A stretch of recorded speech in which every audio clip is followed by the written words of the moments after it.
Kamusta sa lahat mga kaibigan sa Wyler Channel? Ngayon, ipapakita ko kung paano bumili ng crypto sa Bybit.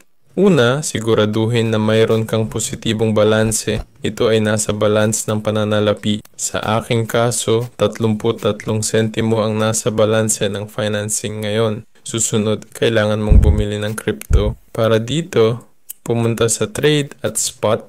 Dito mabibili ang cryptocurrency na kailangan natin. Halimbawa, gusto kong bumili ng Ethereum. Para dito, i-type ang ETH.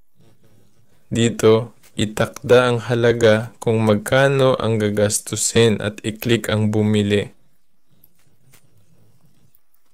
May mas madaling paraan. Pumunta sa financing, sa barya, at may converter doon.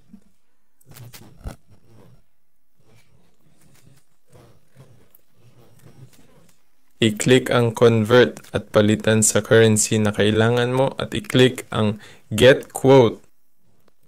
I-click ang get quote, makikita mo ang katumbas at pwede mo nang i-exchange. Yun lang. Ako si Wyler. Paalam sa lahat.